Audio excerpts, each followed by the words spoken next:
नमस्कार दोस्तों, हम फिर से लेकर आ चुके हैं आप लोगों के लिए सुबह की सभी ताजा और बड़ी खबरें। फटाफट अंदाज में एक एक कर बताएंगे आपको आज देश और दुनिया से क्या बड़ी खबरें निकलकर सामने आ रही हैं। लेकिन उससे पहले दोस्तों एक नजर डालेंगे सुर्खियों पर।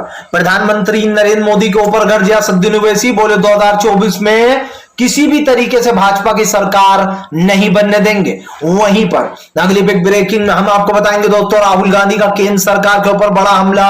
बोले भारत जोड़ो यात्रा देश की सबसे बड़ी यात्रा बनेगी। इसके बारे में आपको बताएंगे, 150 दिनों में होगी पूरी।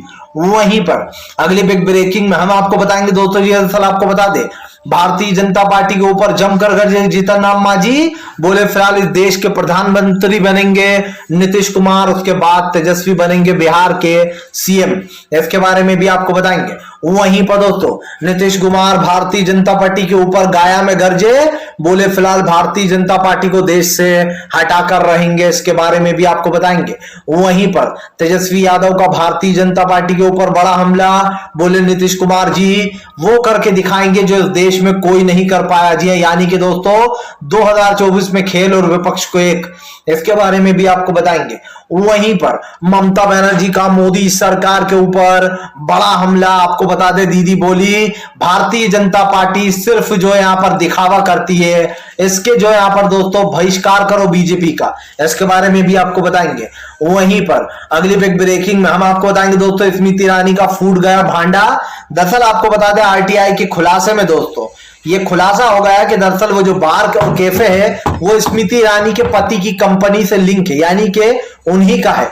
इसके बारे में आपको बताएंगे।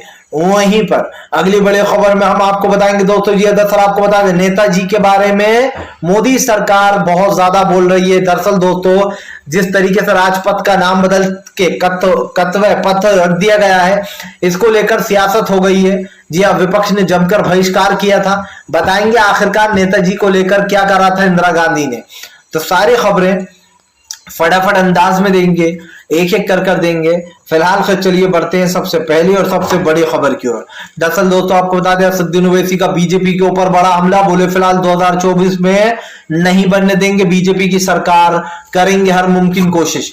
आपको बता दें, ओवैसी ने सीधा सीधा ऐलान कर दिया कि 2024 में बीजेपी की सरकार नहीं बनने देंगे। उन्होंने लोगों से भी अपील की है कि फिलहाल इस बार लोग वोट सोच समझ कर दें। आपको बता दें 2024 दोस्तों कोई छोटी मोटी चीज नहीं है। 2024 में यह तय होगा कि देश का अगला प्रधानमंत्री कौन होगा। सबसे बड़ी बात यह है कि नरेंद्र मोदी के आने के बाद 10 साल पूरी तरीके से देश बर्बाद रहा। अगर देश को आबाद करना है तो भारतीय जनता पार्टी को सत्ता से बाहर करना ही पड़ेगा। आपको बताता चलूं दोस्तों, बीजेपी जिस तरीके के कारनामे कर रही है, खास कर जो चीजें हो रही हैं उसको लेकर कहीं ना कहीं भाजपा के ऊपर सवाल उठ गए। प्रधानमंत्री नरेंद्र मोदी और जितनी भी सोशल मीडिया पर मुहिम चल रही है वो मोदी सरकार के खिलाफ चल रही है। आज देश में दोस्तों जिस तरीके की चीजें हो रही है ये भी आपके सामने। लेकिन आप प्रधानमंत्री नरेंद्र मोदी ने जो देश के लिए दोस्तों आप समझिए 10 साल में किया है, वो कांग्रेस ने 70 साल में भी नहीं किया। महंगाई और बेरोजगारी, जी हाँ, इसीलिए ओवैसी ने कहा कि आज देश में मुसलमानों को निशाना बनाया जा रहा है, मदरसों को टारगेट किया जा रहा है, हिंदू मुसलमान किया जा रहा है। ऐसी सरकार से अच्छा है कि हम दोस्तों इस सरकार का बहिष्कार करें। असदुद्दीन ओवैसी ने कहा कि जो कोशिश करते बनेगी वो हम करेंगे, लेकिन विपक्ष में इस बार कहीं ना कहीं भाजपा को सत्ता में नहीं आने देंगे। सीधी सी बात है दोस्तों, इस देश का पूरा विपक्ष बीजेपी के खिलाफ हो गया है। जाहिर सी बात है, जिन लोगों की सरकारें बनी हुई है बीजेपी उनकी सरकार गिराने की कोशिश करती है। अभी हाल ही में अरविंद केजरीवाल की सरकार गिराने की कोशिश की जा रही थी। झारखंड में हेमंत सोरेन की सरकार गिराने की कोशिश की जा रही थी। राजस्थान में अशोक गहलोत की सरकार गिराने की कोशिश की जा रही थी। आप समझ लीजिए, जितनी भी जगह विपक्ष की सरकारें हैं वहां वहां भारतीय जनता पार्टी अपने नापाक इरादे की कोशिश करती है। और यकीन मानिए दोस्तों बीजेपी पूरी तरीके से फेल हो चुकी है। झारखंड में उसको बड़ा झटका पड़ा, मुंह की खानी पड़ी हेमंत सोरेन से। और ऐसे ही झारखंड के साथ साथ दोस्तों बीजेपी को एक और जगह मुंह की खानी पड़ी और वो है दिल्ली। यानी कि अरविंद केजरीवाल के सामने भी बीजेपी यही सब कर रही थी, लेकिन केजरीवाल के सामने बीजेपी की एक भी नहीं चली। चलिए बढ़ते हैं एक और अगली बिग ब्रेकिंग की तरफ। बता दोस्तों, सामने आई कंटेनर की फोटो। राहुल गांधी 150 दिन गुजारेंगे इस कंटेनर में। आपको बता दोस्तों, बताया जा रहा है भारत जोड़ो यात्रा पूरे 150 दिन में पूरी होगी। ऐसी यात्रा में दोस्तों तीसरे दिन भी लबालब जो यहाँ पर खचाखच भरे रहे लोग। इसी के साथ साथ आपको बता दें विपक्ष जो है वो पूरी तरीके से कोशिश कर रहा है कि फिलहाल इस बार पूरी तरीके से भाजपा को घेर लिया जाए और 2024 में हरा दिया जाए। राहुल गांधी की यात्रा दोस्तों पूरे भारत में एक मुहिम छेड़ देगी। सबसे बड़ी बात यह है दोस्तों कि भारत जोड़ो यात्रा के में एक फायदा आपको और देखने को मिलेगा, वो ये दोस्तों कि जिन सीटों पर राहुल गांधी की भाजपा पिछड़ गई है उन सीटों पर राहुल गांधी यहां से सत्ता को पर काबिज पाएंगे। सबसे बड़ी बात यह है दोस्तों कि सत्ता पर काबिज पाने का मतलब आप समझिए, उन जगहों को घेरा जा रहा है जिन जगहों पर भाजपा को कमजोर है और कांग्रेस मजबूत है। जैसे कि मैंने आपको पहले भी बताया था कि साउथ एरिया में कांग्रेस हमेशा जो है यहाँ पर उठकर खड़ी हुई है। राजीव गांधी यानी कि इंदिरा गांधी के टाइम पर उनको जो है यहाँ पर दोस्तों सिर्फ एक ही सीट मिली थी, 153 सीटें ही मिली थी, जिसके बाद दोस्तों कांग्रेस को साउथ एरिया से ही हिम्मत मिली थी और वहीं से उनको वोट मिले और फिर से एक बार इंदिरा गांधी सत्ता में आ गई थी। तो ये कहना गलत नहीं होगा दोस्तों कि फिलहाल जिस तरीके से एक के बाद एक बड़ी सरकारें बनाई गई थी और खास करके कांग्रेस के द्वारा, वहीं पर कांग्रेस फिर से अपनी किस्मत आजमा रही है। यह कहना गलत नहीं होगा कि इन 150 दिनों में राहुल गांधी अपनी यात्रा को पूरा कर लेंगे और ऐसे में प्रधानमंत्री नरेंद्र मोदी को खास करके दोस्तों बड़ा झटका लगेगा, क्योंकि हमने पहले भी कहा है दोस्तों कि फिलहाल भारत जोड़ो यात्रा से कांग्रेस को एक बड़ा फायदा होने वाला है। जो लोग कांग्रेस से पिछड़ गए हैं इस यात्रा के तहत दोस्तों कांग्रेस से जुड़ेंगे। सबसे बड़ी बात यह दोस्तों कि भारत जोड़ो यात्रा का मतलब ही है कि राहुल गांधी की जगह जगह चर्चा हो रही है। आज तीसरा दिन है दोस्तों, कल तीसरा दिन था, चौथा दिन है। ऐसे में ये कहना गलत नहीं होगा कि राहुल गांधी का ये सियासी समीकरण भाजपा के लिए मुसीबत बन चुका है। आप देखिए राहुल गांधी भारत जोड़ो यात्रा निकाल रहा है लेकिन बीजेपी भारत तोड़ो यात्रा है। जी हाँ, ये अपने आप में ही टूट रहा है, इनको न जाने क्या हो रहा है। मतलब एक इंसान दोस्तों, एक पार्टी भारत जोड़ो यात्रा निकाल रही है तो बीजेपी को क्यों इतनी जलन हो रही है? क्योंकि बीजेपी अच्छे से जानती है कि इस यात्रा का बीजेपी के ऊपर गहरा असर होगा। जिन जगहों पर बीजेपी कमजोर है वहां पर उसको और हारने का सामना करना पड़ेगा, उसको वोट और नहीं मिलेंगे। सीधी सी बात यह है दोस्तों कि भारतीय जनता पार्टी पूरी तरीके से फेल हो जाएगी और पूरी तरीके से दोस्तों उसको वोट नहीं मिलने वाले। आने वाले समय में बीजेपी का दोस्तों खेल ओवर होने वाला है, गेम ओवर होने वाला है। ऐसे में यह कहना गलत नहीं है कि बीजेपी सत्ता से बाहर चली जाएगी। चलिए बढ़ते हैं एक और अगली बिग ब्रेकिंग की तरफ। बता दोस्तों अगली जो बड़ी खबर निकल कर आ रही है आपको बता दोस्तों, एबीवीपी के छात्रों का हंगामा। बोले फिलहाल जम्मू कश्मीर के एक कॉलेज में लगाए गए पाकिस्तान के जिंदाबाद के नारे, जबकि दोस्तों आपको बता दें कॉलेज के लड़कों का कहना है कि ये एबीवीपी के छात्र झूठी अफवाह फैलाने में लग गए। दरअसल दोस्तों एबीवीपी के छात्रों का तो काम आपको पता ही है, इनका सिंपल सा काम है दोस्तों कि फिलहाल किसी भी तरीके से मुसलमानों को बदनाम करो और उनका नाम मिट्टी में मिलवाओ। आपको पता हो अभी हाल ही में पाकिस्तान और अफगानिस्तान की टीम में मैच हुआ, लेकिन दोस्तों पाकिस्तान की जो टीम है उसने अफगानिस्तान की टीम को हरा दिया, जिसके बाद एबीवीपी के छात्रों ने ये आरोप लगाया कि फिलहाल कॉलेज एमएम कॉलेज जो है वहां का, उस कॉलेज में से पाकिस्तान जिंदाबाद के नारे लगे और भारत मुर्दाबाद के।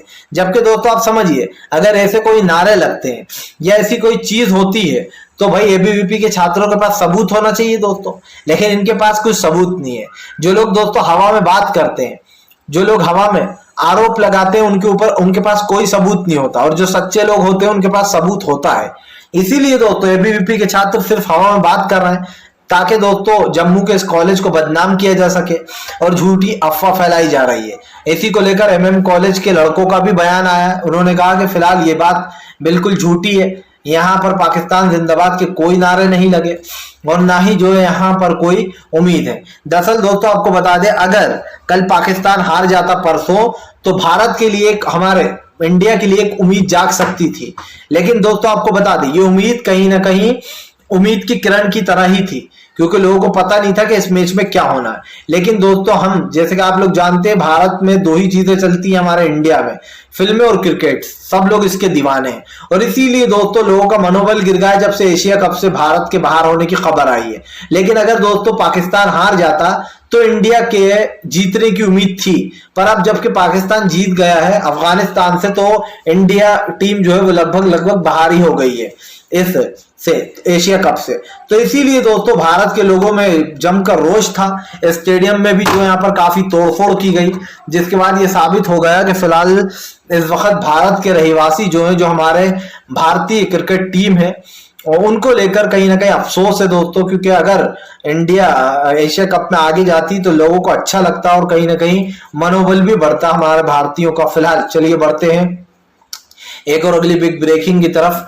बता दोस्तों अगली जो बड़ी खबर निकल कर आ रही है, आपको बता दोस्तों गया में गरजे तेजस्वी यादव, बोले जो कोई नहीं कर पाया वो माननीय मुख्यमंत्री नीतीश कुमार जी करेंगे। आपको बता दोस्तों गया में जमकर गरजते हुए नजर आए तेजस्वी यादव। तेजस्वी यादव ने भारतीय जनता पार्टी को घेरते हुए कहा कि फिलहाल जो कोई नहीं कर पाया है वो नीतीश कुमार जी करेंगे। तेजस्वी ने कहा कि नीतीश कुमार जी काफी सालों से बिहार की सेवा कर रहे हैं और आगे भी वो इस तरीके की सेवा करते रहेंगे। आपको बता दें दरअसल दोस्तों नीतीश कुमार को ये काम दिया गया कि वो सारे विपक्ष को एकजुट करें। ऐसे में नीतीश कुमार एक के बाद एक सभी से मिलकर समीकरण बना रहे हैं। अब तक जो ममता बनर्जी दोस्तों अकेले अकेले का रद्दर आप रही थी, अब वो भी कांग्रेस के साथ आती हुई दिखाई दे रही हैं। क्योंकि जाहिर सी बात है दीदी ने ऐलान कर दिया है कि फिलहाल 2024 में वो खेला करेंगी। आपको बताता चलूं नीतीश कुमार ने सीधे विपक्ष पर हमला बोलते हुए कहा कि हमारा काम है बिहार की जनता का सेवा करना, कोई हमारे बारे में क्या उल्टा पूरा सीधा बोलता है इससे हमें कोई फर्क नहीं पड़ता। नीतीश कुमार ने साफ साफ कहा कि फिलहाल भारतीय जनता पार्टी को जो करना है वो करे, लेकिन फिलहाल हम इस चीज को बढ़ावा नहीं देंगे। जाहिर सी बात है दोस्तों इस वक्त सरकार के खिलाफ जमकर हल्ला बोल रहा है नीतीश कुमार, और ऐसे में ये साफ हो गया कि बीजेपी पूरी तरीके से दोस्तों बौखला चुकी है। बौखलाहट भी ऐसी जो आपको और हमें साफ दिखाई दे रही है। प्रधानमंत्री नरेंद्र मोदी ने दोस्तों जिस तरीके से देश का बंटवारा किया है उसको लेकर नीतीश कुमार भड़के हुए हैं। खास करके अभी हाल ही में नीतीश कुमार के 5 विधायकों को अपने पाले में किया है इन्होंने मणिपुर में, क्योंकि ये जानते थे कि अब नीतीश कुमार का अगला टारगेट मणिपुर है और मणिपुर में नीतीश सरकार गिराएंगे। लेकिन दोस्तों इससे पहले ही बीजेपी ने मणिपुर के उन 5 विधायकों को खरीद लिया, 6 में से 5 बिके, 1 नहीं बिका। और यही कारण है जो अब दोस्तों भारतीय जनता पार्टी को एक बड़ा झटका लगेगा, क्योंकि नीतीश ने तो ऐलान कर दिया है कि वो 2024 तक सारे विपक्ष के एक साथ ले आएंगे और उसके बाद दोस्तों बीजेपी को सत्ता से बाहर का रास्ता भी दिखाएंगे। तो ये कहना तो गलत नहीं होगा दोस्तों कि भारतीय जनता पार्टी आने वाले समय में सत्ता से बाहर जाएगी, और सत्ता से बाहर जाने का सीधा मतलब आप अच्छे से समझ सकते हैं दोस्तों बीजेपी का गेम ओवर। और बीजेपी की जो तानाशाही चल रही है, जो दोस्तों ED, CBI, NI, income tax, जितनी भी ये संस्थाएं चल रही हैं, इसको रोकने के लिए दोस्तों सरकार का सीधा सा एक नियम साफ दिखाई दे रहा है, और वो ये दोस्तों कि 2024 में बीजेपी को सत्ता से हटाओ, विकास और शांति देश में लाओ। सबसे बड़ी चीज शांति होती है, वही मोदी सरकार ने देश से गायब कर रखी है।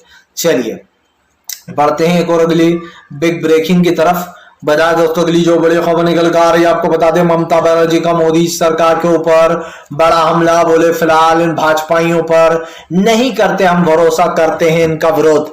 दरअसल दोस्तों आपको बता दें बीजेपी ने राजपथ का नाम बदलकर कर्तव्य पथ रख दिया गया है। अब कर्तव्य पथ से दोस्तों आप समझ रहे होंगे कि मोदी सरकार किस तरीके से राजनीति कर रहा है। दिल्ली में 25 फुट ऊंची जो है ऊंची नेताजी की मूर्ति लगाई गई, लेकिन कांग्रेसियों ने फोटो शेयर कर बताया कि कैसे जापान से, आप समझिए दोस्तों, जापान से जो हमारे नेताजी थे उनकी तलवार वापस लेकर आई थी इंदिरा गांधी भारत में, आप समझिए, और ये फोटो भी शेयर की गई।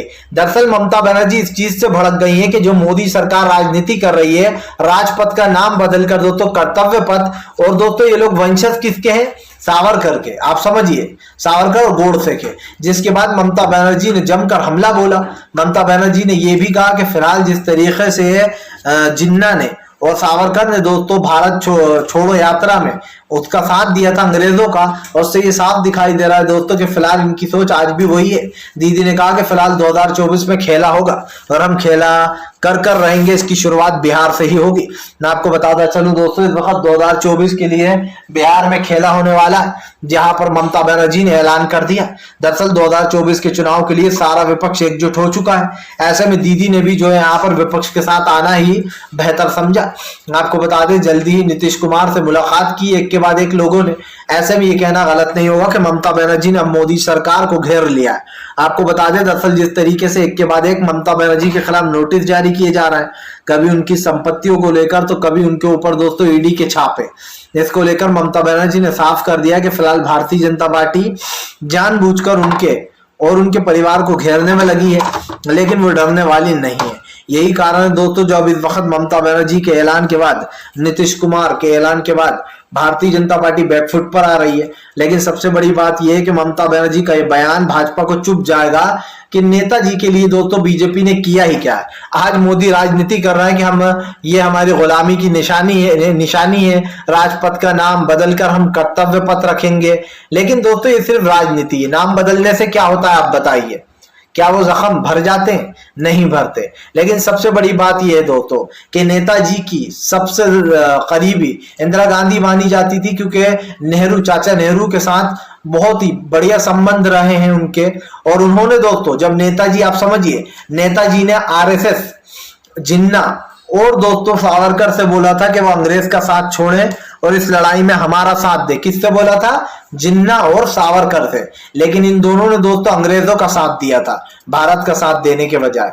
चलिए बढ़ते हैं एक और अगली बिग ब्रेकिंग की तरफ। बता दोस्तों स्मृति ईरानी का फूट गया भांडा, अब क्या कहेगी बीजेपी और ईरानी। दरअसल दोस्तों आपको बता दें स्मृति ईरानी की यह खबर किसी ने नहीं चलाई होगी। आपको बता दें स्मृति ईरानी का भांडा फोड़ा है आरटीआई ने। जी हाँ, आरटीआई ने दोस्तों आपको बता दें एक नोटिस जारी करते हुए कहा है कि दरअसल ये जो होटल है, यानी कि दोस्तों वो जो होटल है, वो कंपनी जो है दोस्तों, आपको पता हो कि अभी कुछ दिन पहले स्मृति ईरानी मीडिया के सामने साफ सरेआम झूठ बोल रही थी, उनकी बेटी भी झूठ बोल रही थी। लेकिन जबकि उन लोगों के, दोनों के वीडियो भी है सोशल मीडिया पर जिसमें वो साफ साफ कह रही कि ये कैफे और बार उनका है। अब इस कैफे और बार को लेकर आरटीआई ने खुलासा किया है कि दरअसल जुबिन ईरानी जो है स्मृति ईरानी के पति, उस कंपनी से दोस्तों ये रेस्टोरेंट लिंक है। अब आप समझिए, पत्नी स्मृति ईरानी के जो पति है जुबिन ईरानी, उनकी कंपनी से ये रेस्टोरेंट बार जो है दोस्तों सिल्ली सूल, ये उनसे मर्ज है। यानी कि दोस्तों ये साफ खुलासा हो गया है कि ये जो बार है सिल्ली सूल, ये दोस्तों जुबिन ईरानी के नाम पर था, उनके पार्टनरी में था। उसके बाद दोस्तों उनकी बेटी इस बार को चला रही थी, लेकिन उनका वीडियो भी पड़ा हुआ है जिसमें साफ साफ कह रही है स्मृति ईरानी की बेटी कि हाँ ये बार मेरा है। लेकिन दोस्तों जब उनके ऊपर विवाद उठने लगा, जब कांग्रेस ने इनकी पोल खोल दी, तो भैया ये कोर्ट चली गई। और कोर्ट में क्या हुआ? वही जो हर बार होता है, कोर्ट ने स्मृति ईरानी का साथ दिया, यानी कि बीजेपी का साथ दिया, और कांग्रेस को फटकार लगा दी। लेकिन कोर्ट सच्चाई कब तक छुपाएगा दोस्तों? सबसे बड़ी बात है, जो हाईकोर्ट ने कहा उसका हम सम्मान करते हैं, लेकिन हाईकोर्ट को सोच समझकर बोलना चाहिए दोस्तों, हाईकोर्ट के जज को, कि वो क्या बोल रहा है। क्योंकि कांग्रेस ने जो बातें बोली थी वो झूठी नहीं है दोस्तों, ये बार स्मृति ईरानी का ही है और उनकी बेटी इस बार को चलाती है। अगर ये वीडियो देखने के बावजूद भी कोर्ट मानने से इनकार कर दे तो फिर क्या ही कहना, क्या आप वीडियो देखकर भी कह रहा हो कि भैया ये बार उनका नहीं है। अब आरटीआई के खुलासे के बाद क्या कहेगा दोस्तों सुप्रीम हाई कोर्ट। चलिए बढ़ते हैं एक और अगली बिग ब्रेकिंग की तरफ। बता दोस्तों अगली जो बड़ी खबर निकल कर आ रही है, आपको बता दोस्तों अखिलेश यादव ने भाजपा को घेरा, बोले फिलहाल भाजपाइयों को मिर्ची लग रही है, इसका मतलब पार्टी में टूट है। जी हाँ, आपको बता दें अखिलेश यादव ने कहा कि हमने जिसको जो ऑफर देना है वो दे दिया। अगर वो केशव प्रसाद मौर्य, क्योंकि हमेशा कहते रहते थे कि मेरे पास 100 समर्थक हैं, अगर हैं तो लेकर आइए, हम सीएम अभी भी अपनी बात पर अड़े, सीएम बनाएंगे आपको। आपको बता दें अखिलेश यादव के इस बयान से दोस्तों भाजपा बहुत दुखी है, क्योंकि भाई अखिलेश यादव ने खुला ऑफर दिया कि अगर वो 100 विधायक लिया है तो वो सीधा सीधा जो है यहाँ पर उनको दोस्तों सीएम बना देंगे उत्तर प्रदेश का, केशव प्रसाद मौर्य को। ऐसे में ये कहना गलत नहीं दोस्तों कि अब पूरा समर्थन करती हुई नजर आ रही है सपा मौर्य का। और हो सकता है अगर मौर्य ने पलटी मार दी तो मजा आ जाएगा, क्योंकि दोस्तों बिहार तो पहले ही गया बीजेपी के हाथ से और उत्तर प्रदेश भी चला जाएगा। और अगर उत्तर प्रदेश गया दोस्तों तो सरकार अपने आप ढह जाएगी। यानी कि खेल जो है दोस्तों बड़ा हो सकता है अगर केशव प्रसाद मौर्य सोचे इस पर और जो है पलटी मार दे। चलिए फिलहाल अगर हमारा वीडियो अच्छा लगे तो इसको लाइक करें, दोस्तों चैनल पर पहली बार आए हैं तो सब्सक्राइब कर लें, ताकि दोस्तों आगे भी आपको इस तरीके की वीडियोस मिलती रहे और आप सच्ची खबर